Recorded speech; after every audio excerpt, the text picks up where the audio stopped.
know some of the simplest things you still do after 65 might be your best signs you'll live to 100? Not wild genetics, not miracle supplements, but everyday abilities can quietly reveal just how resilient, strong, and long-living you really are. In this video, we're going to look at 8 specific things that show you're on track to live a longer, healthier life, possibly even to 100. These aren't guesses. They're backed by decades of studies on healthy aging, and they reflect the core systems that keep you mentally sharp, physically mobile, emotionally engaged, and fully independent. Each one may seem small on its own, but together they form a picture of someone whose mind and body are aging with strength, not surrender. Someone who may not realize just how well they're doing until they see these signs laid out in front of them. Stay with me through the end, because you'll not only discover what these signs are, but why they matter and how to protect them as long as possible. If even 1 or 2 of these sound like you, take it as a reason for pride and maybe a nudge to keep going. Let's dive in. Number 1, the ability to walk for 30 minutes without needing to stop. One of the clearest, most consistent signs that your body is aging well is your ability to walk for 30 minutes without stopping. Not racing, not speed walking, just steady, purposeful movement. Whether you're strolling through your neighborhood, walking the aisles of the grocery store, or simply pacing the driveway. That simple act holds a tremendous amount of information about your long-term health. Why is this so important? Because walking is more than just getting from point A to point B. It's a full-body coordination test.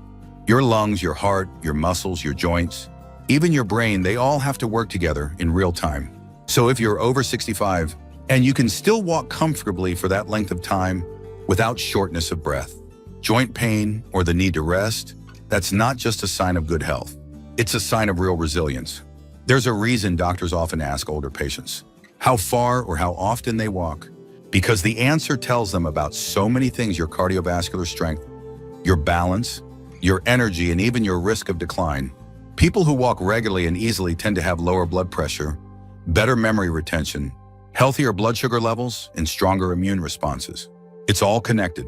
But there's something deeper going on here too. The ability to move through the world with ease reflects how connected you still are to life itself. You run into neighbors. You take in fresh air. You stay upright and engage with your surroundings. Walking in many ways keeps your mind and body synchronized with the rhythm of daily life. I once met a man named Jerry. He was 80 and sharp as a tack. His secret? He walked every single morning, rain or shine. Nothing intense, just a quiet 30-minute loop around his block. He said it helped him think, helped him sleep, helped him feel like himself. And as it turned out, Jerry had outlived most of his peers, not because he chased youth, but because he stayed in motion. Now, if walking for 30 minutes sounds like too much, that's not a reason to worry, but it is a reason to pay attention, because stamina can fade quietly, often before pain shows up. You may start taking shorter routes, skipping steps, or sitting more than you used to. That's how decline begins. Not with a sudden collapse, but with a slow shrinking of your world. The good news? Your walking ability can be preserved and even improved with consistency. You don't need a gym. You don't need fancy shoes. You just need to keep moving. Every step you take is a signal to your body: I'm still here. I'm still strong. I'm still going. So if you're someone who still walks 30 minutes with ease, hold on to that with pride. And if you're not quite there yet, take it as a gentle challenge. A little more each day, a little farther each week, because every minute you stay on your feet is one more moment you're keeping your body young.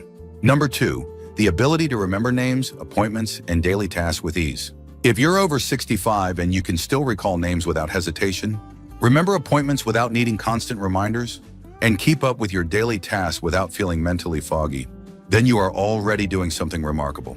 Mental sharpness at this stage in life isn't just a nice bonus. It's one of the clearest indicators of long-term brain health and even life expectancy. Our brains naturally process information a bit slower with age, and we might take an extra moment to find a word or retrace a thought. That's normal. But what we're talking about here isn't a delay. It's the ability to retain, organize, and retrieve information consistently. If you still catch yourself saying things like, "Oh yes, I remember her daughter's name is Sarah," or if you can manage your own schedule without relying too heavily on others, it shows that the pathways in your brain are still well connected and active. Cognitive strength at this age means more than just remembering trivia. It means you're maintaining your independence. You're navigating your own life. You're making decisions, solving problems, and staying mentally involved in the world around you. That kind of mental agility doesn't just happen by accident. It's often the result of years of habits that protect your brain. Good sleep, regular movement, balanced eating, meaningful social interaction, and curiosity. There's also a hidden confidence that comes with mental clarity. You trust yourself. You don't second-guess every little thing. You're not living in a state of worry over whether you forgot something. That peace of mind alone protects your emotional health, lowers stress, and helps you enjoy the life you've built. Take the case of Helen, 77, who runs her own schedule down to the minute. She remembers birthdays, coordinates church meetings, and still plays word games every evening with her husband. Her doctor once told her she had the cognitive clarity of someone 20 years younger. And it wasn't luck, it was consistency. She read books, stayed social, asked questions, and never stopped learning. Her curiosity was her strongest medicine. The truth is, the brain loves challenge. And the moment we stop giving it something to reach for, whether it's a crossword puzzle, a recipe, a phone call, or a new hobby, it begins to power down. So if you're still remembering details with ease, you're not just lucky, you're healthy. And if you've noticed yourself slipping a little, forgetting names more often, needing more reminders, or losing track of time, that doesn't mean decline is inevitable. The brain is far more adaptable than we think. New neural pathways can still be built. Habits can still be rewired. But it starts with awareness and the decision to stay mentally engaged. So if you still have a sharp memory and can move through your day with mental clarity, hold on to that. Nourish it. Challenge it. Keep it working. Because a mind that stays clear at this stage in life is more than just a tool, it's a gift. And often it's one of the strongest signs that your road ahead might be longer than you think.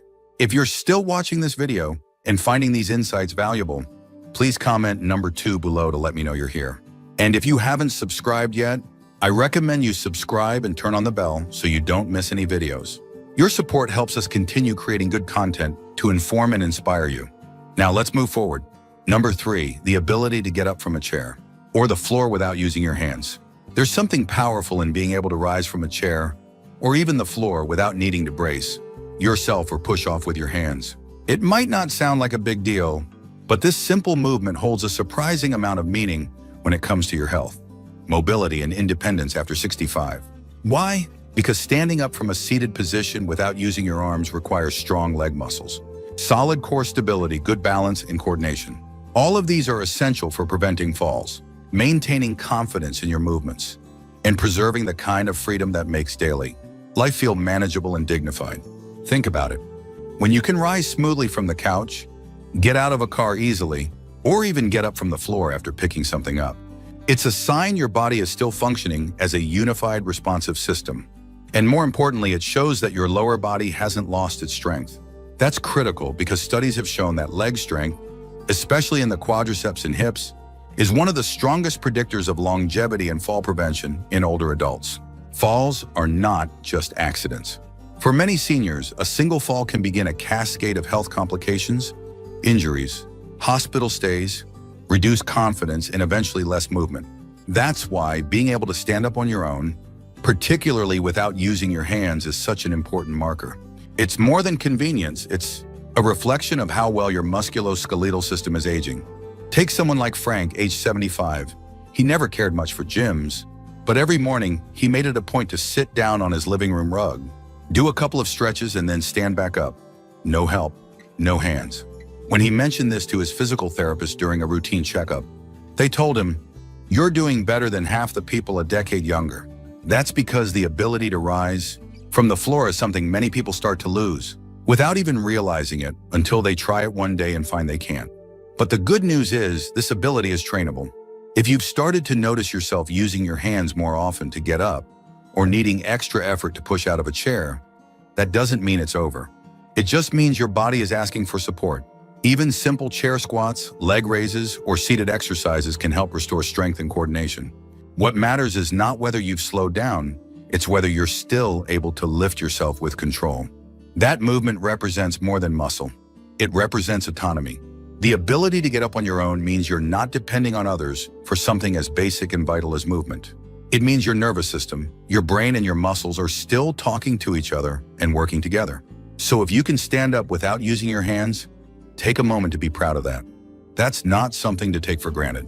It's a reflection of strength, resilience, and the kind of body that still has many active years ahead. Because the day you stop getting up with ease is the day your world begins to get smaller, and it doesn't have to be that way. Number 4, the ability to sleep through the night and wake up feeling refreshed. One of the clearest signs that your body is aging well, often overlooked, is how you sleep. If you're over 65 and still able to fall asleep easily, stay asleep through the night, and wake up feeling rested, you're doing something that many people your age quietly struggle with. Why does this matter so much? Because good sleep isn't just about feeling alert in the morning. It's during deep sleep that your brain does its cleanup work, clearing waste, consolidating memories, and repairing nerve connections. Your heart rate slows, your blood pressure drops, and your body shifts into a healing mode.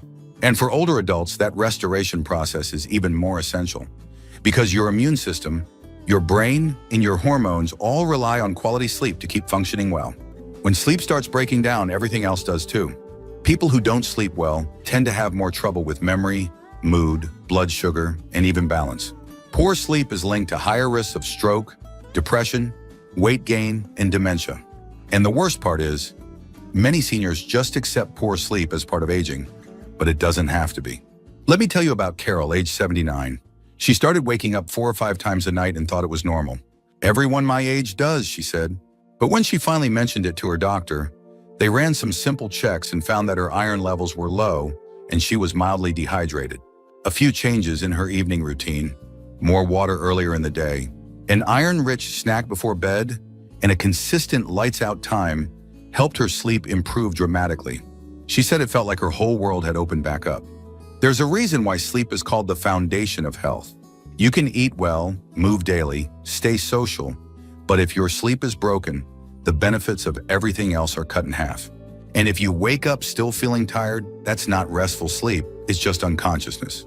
If you're someone who still sleeps through the night and wakes up with enough energy to take on the day, that's not something to overlook. That's your body telling you that its internal systems, your hormones, your nervous system, your stress response are still in sync. That balance is harder to maintain with age, and it often goes before other symptoms appear. Now, if your sleep isn't quite where it should be, don't write it off. There are dozens of factors that affect sleep quality, from temperature and light to medications and meal timing. But what matters most is recognizing that sleep is not just passive, it's one of the most active things your body does for your long-term health. And here's the key: deep, consistent, high-quality sleep isn't a luxury. It's a vital sign. If your body still knows how to wind down, stay restful, and rebuild itself every night, it means your systems are still working together in harmony. And that kind of harmony is one of the strongest signs you're built for the long haul. If you're still watching this video and finding these insights valuable, please comment number 4 below to let me know you're here. And if you haven't subscribed yet, I recommend you subscribe and turn on the bell so you don't miss any videos. Your support helps us continue creating good content to inform and inspire you. Now let's move forward.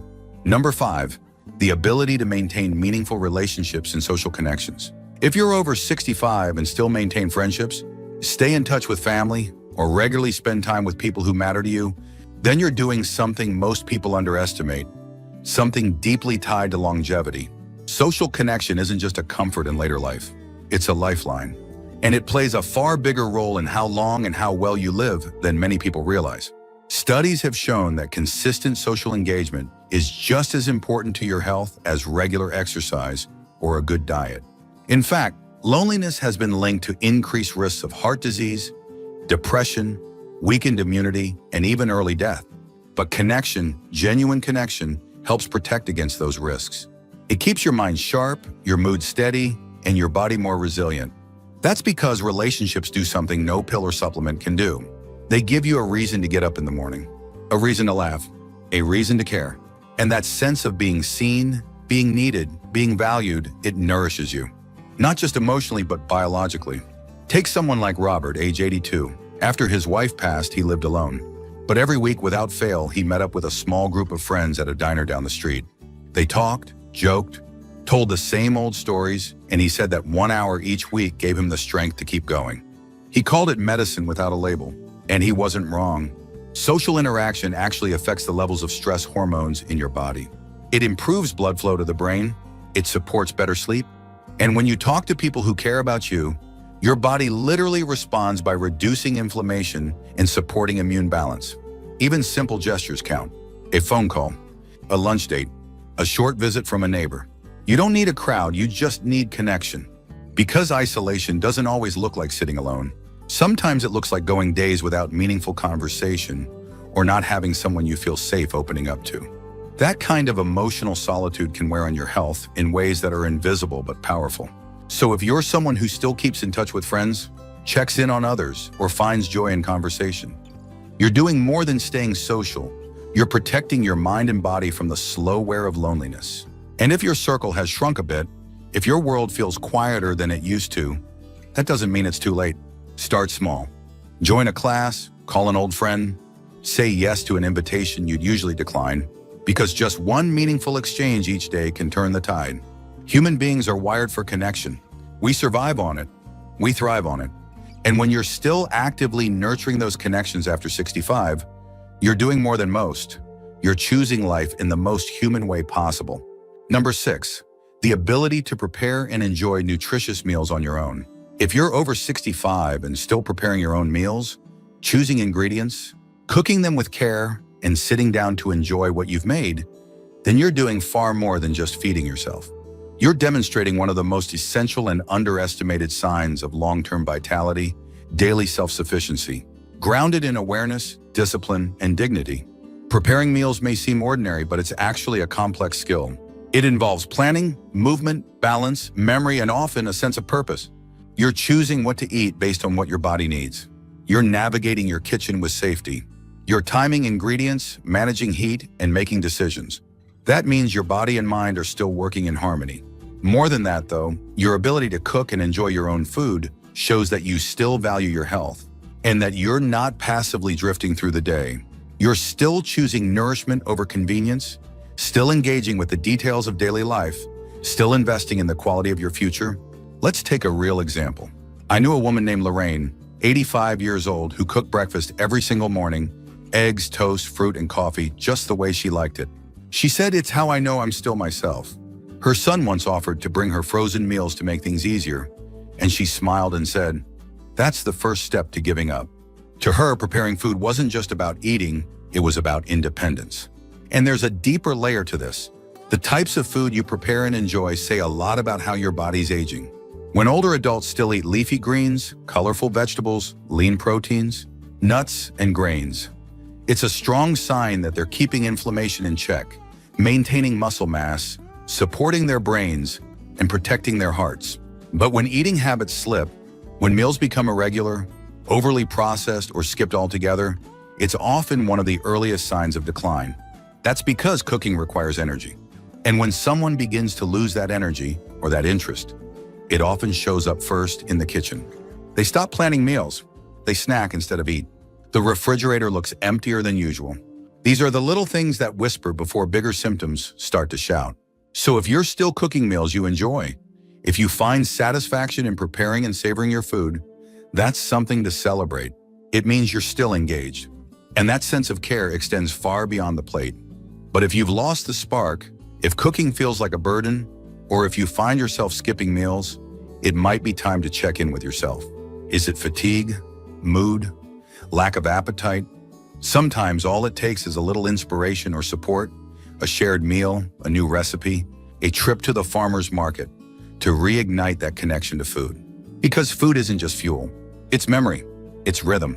And when you're still creating it for yourself after 65, you're holding on to something profoundly life-affirming. If you're still watching this video and finding these insights valuable, please comment number 6 below to let me know you're here. And if you haven't subscribed yet, I recommend you subscribe and turn on the bell so you don't miss any videos. Your support helps us continue creating good content to inform and inspire you. Now let's move forward.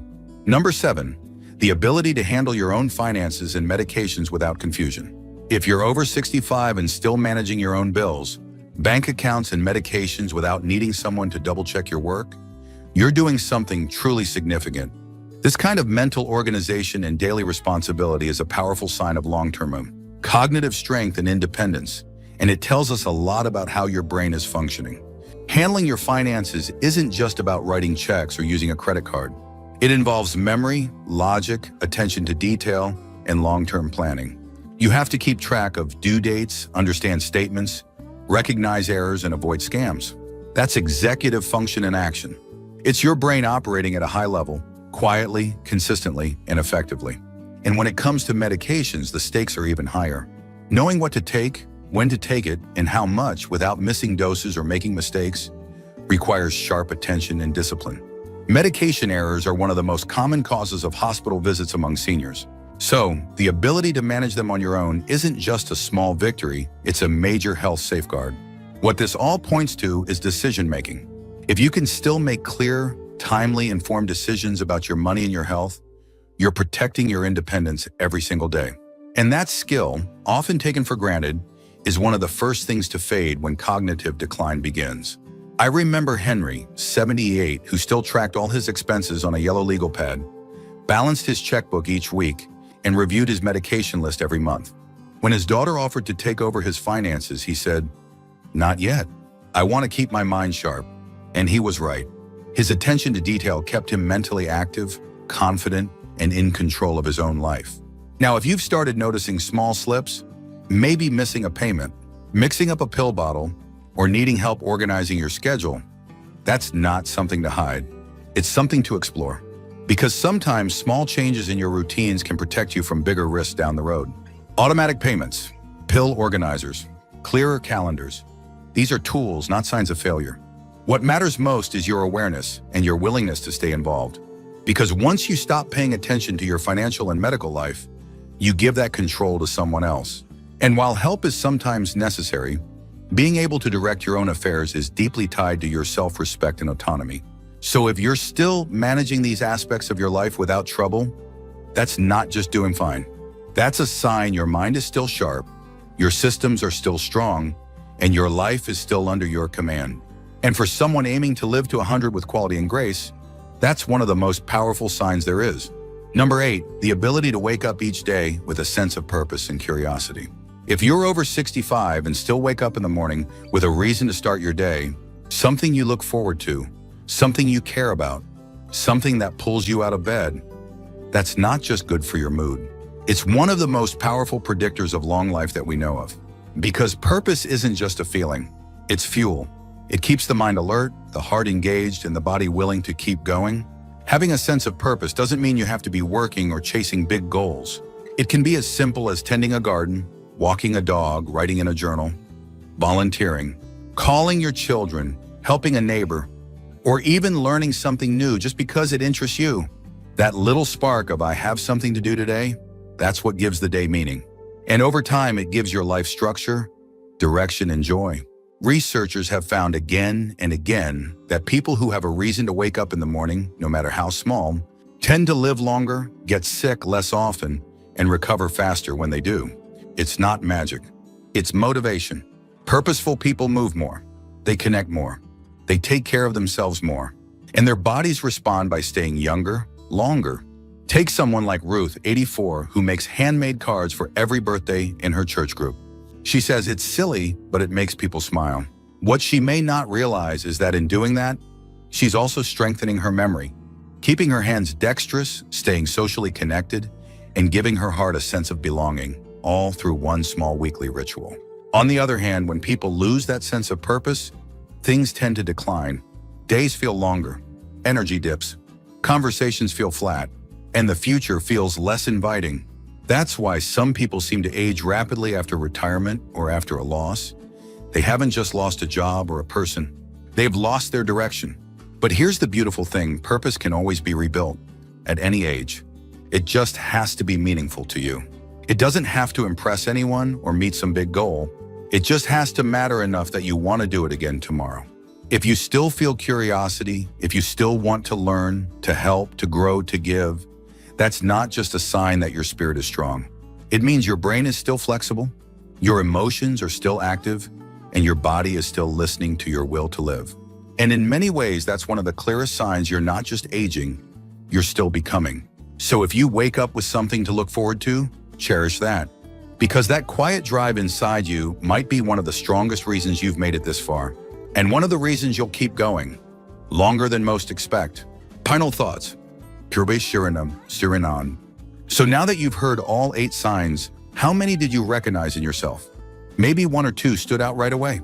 Maybe you saw yourself in more of them than you expected. Either way, take a moment to really sit with that. Because if you're over 65 and you can still do these things, it's not just luck, it's a sign that your mind and body are still working in remarkable ways. These aren't just nice-to-have abilities. They're early indicators of longevity, independence, and quality of life. Every one of them reflects systems that are still strong: your heart, your muscles, your brain, your habits, your purpose. And when all of those are still working together, that's the kind of harmony that adds not just years to your life, but life to your years. Of course, not everyone will check every box, and that's okay. This isn't a test, it's a roadmap. It's a reminder of what matters most and what's still within your reach. Because many of these things can be regained, strengthened, or improved with time, attention, and a little consistency. If there's one thing to take away, let it be this: longevity isn't only about avoiding illness. It's about staying involved in your own life. It's about movement, memory, purpose, connection, and self-respect. And if you still have even a few of these signs in your life, then you're already ahead of the curve and well on your way to a longer, fuller future. So here's what I'd love to know from you. Which of these 8 signs do you see in yourself today? And which one do you want to work on the most this year? Thank you for joining. You ever wondered if your penis still gets the same blood flow it used to? It's a quiet question many older men begin to ask, not always out loud, but when things down there don't feel quite like they once did. But here's the surprising truth. There are simple, everyday things you can do that actually help unclog and support the veins in your most personal areas, including the ones that affect blood flow to the penis. In this video, we're diving into 5 powerful ways older men can naturally support circulation where it counts. From small habits to quiet lifestyle shifts that make a big difference, each tip is backed by what doctors have observed in real men just like you. Stay tuned until the end, because these 5 shifts may not only boost how your body feels, but restore the kind of quiet confidence that reminds you you're still very much alive. Now let's get started. Number 1, daily movement that promotes lower body circulation. One of the most effective and natural ways to improve circulation, especially in the lower body, is consistent, gentle movement. Doctors often say that what's good for your heart is also good for your entire vascular system, and that includes the delicate network of blood vessels in the pelvic region. The veins in that area, just like anywhere else, need steady blood flow to stay clear and healthy. When you walk, swim, or even do light gardening, you're activating muscles in your legs and hips. That activity sends a signal to your body to push blood through with more force and more regularity. Over time, this keeps your vessels more flexible and helps prevent the kind of sluggish flow that leads to clogging or narrowing. There's a man I knew named Walter, 78, who started taking a 20-minute walk each morning after breakfast. He said it wasn't much, but after a few weeks, I felt lighter. Not just in my legs, but in how I carried myself. And that's the thing, circulation isn't just about how your body functions. It's also about how it feels. Even small movements help. Climbing a few stairs, stretching in the morning, bending down to water your plants. These things may not seem like exercise, but they wake up your vessels. They tell your body, I'm still using this. And your body responds. The bottom line? If you want healthier veins wherever they are, get your whole body moving. It doesn't take a gym, just a little daily intention and consistency. And the payoff, it's not just physical. It's confidence, energy, and the quiet pride of knowing you're taking care of yourself from the ground up. Number 2, foods that naturally boost nitric oxide and blood vessel flexibility. Your blood vessels, especially the smaller ones that support circulation in sensitive areas, rely on one key thing to function well: flexibility. And one of the most powerful tools for keeping those vessels open and responsive isn't found in a pill, it's found in your kitchen. Certain foods are rich in natural compounds that support nitric oxide production in your body. Nitric oxide is what helps your blood vessels relax and widen. When that happens, blood flows more easily, without pressure, without blockage, and without strain. Leafy greens like spinach and arugula are some of the best at this. So are beets. Yes, beets. Whether you roast them, blend them into a smoothie, or drink beet juice a few times a week, you're giving your vessels a gentle nudge to stay open. Pomegranate is another powerhouse. Studies have shown it not only increases nitric oxide levels, but may also protect blood vessels from oxidative stress. And the best part? You don't need massive amounts. Just a serving a day of these kinds of foods can make a difference over time. This isn't about going vegan or changing your whole diet. It's about being intentional with a few choices, knowing that every forkful is supporting better blood flow where you want it most. I remember a man named Curtis, 81, who said, "I never cared for greens, but I started adding spinach to my eggs in the morning. Didn't think much of it until I noticed I felt more awake, more responsive, and not just in my head." That quiet improvement gave him a renewed sense of vitality. So if you're someone who wants to support your circulation, not just for heart health, but for everyday vitality, let food become your ally. Because sometimes the best medicine doesn't come from a bottle. It comes from your plate. If you're still watching this video and finding these insights valuable, please comment number 2 below to let me know you're here. And if you haven't subscribed yet, I recommend you subscribe and turn on the bell so you don't miss any videos. Your support helps us continue creating good content to inform and inspire you. Now let's move forward. Number 3, staying hydrated and limiting alcohol. To support blood consistency and vessel health, most people don't think of hydration as a key to circulation. But when it comes to keeping blood flowing smoothly, especially through small sensitive veins, it matters more than you might think. Water helps keep your blood at the right thickness. When you're dehydrated, your blood becomes a little thicker, a little slower. And slower blood doesn't move as easily through narrower pathways. That's especially true in the lower part of the body, where gravity already has to work harder. If the blood isn't moving well, the vessels can get sluggish. Over time, that can lead to stiffness, poor responsiveness, and in some cases, even blockage. Now add alcohol to the mix, and you've got another challenge. While an occasional glass of wine may not be a problem, regular drinking, even just a bit, can dehydrate the body. It also affects how blood vessels constrict and relax, interfering with the natural flow you want to maintain as you age. Hydration, on the other hand, is one of the simplest gifts you can give your vascular system. Not just water, but fluids throughout the day. Herbal teas, broth-based soups, even fruits like watermelon or oranges help support hydration without much effort. There's an older gentleman I met, Alan, 79, who used to complain of cold feet and a kind of sluggish feeling after dinner. He started drinking a tall glass of water first thing in the morning and another mid-afternoon. Within weeks, he felt the difference, not just in his energy, but in how light and responsive his body felt overall. The takeaway: don't overlook the basics. A well-hydrated body is a body that circulates better. And a body that circulates better supports every system you care about, including the ones you might be too shy to talk about. Sometimes it's the smallest habits, like drinking water, instead of that third coffee, that help you feel most alive. Number 4, removing what blocks your blood quitting. Smoking and controlling cholesterol.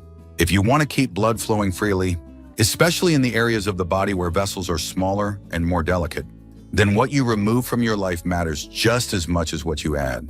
And 2 of the biggest threats to healthy blood flow in older men are smoking and unmanaged cholesterol. Let's start with smoking. Even if you haven't smoked in years, it's worth saying again, tobacco shrinks your blood vessels.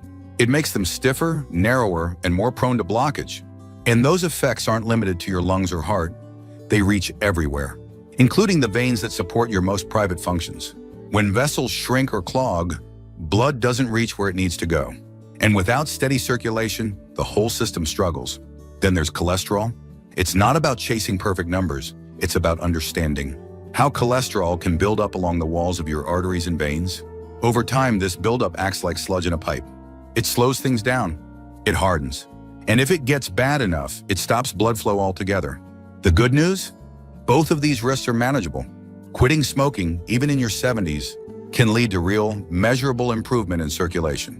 And managing cholesterol doesn't mean deprivation. It means choosing smarter fats, getting in some movement, and if needed, working with your doctor on a plan that fits your body, not someone else's chart. I once talked with a man named Richard, 74, who said, "I quit smoking after 40 years. Thought the damage was done. But 2 months later, I could feel my fingers and toes warming up. It was like someone had turned the faucet back on." That's what removing the blockers does. It doesn't just change your numbers, it changes how alive you feel. Because blood flow is about more than physical health. It's about energy, confidence, and that quiet, powerful knowing that your body is still working with you, not against you. If you're still watching this video and finding these insights valuable, please comment number 4 below to let me know you're here.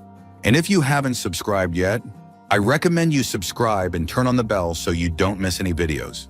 Your support helps us continue creating good content to inform and inspire you. Now let's move forward. Number 5, strengthening pelvic muscles to support blood flow where it matters most. One of the lesser known but incredibly powerful ways to support blood circulation in older men is through targeted muscle engagement in the pelvic area. These are muscles you don't often think about, but they quietly play a big role in how blood is delivered and retained in the places you care about most. The pelvic floor muscles act like a supportive sling, holding everything in place and helping regulate blood flow in that region. When they're strong, they create gentle pressure that supports healthy veins. When they're weak, the area loses tone, and that can affect both function and blood movement. That's where exercises like Kegels come in. And no, they're not just for women.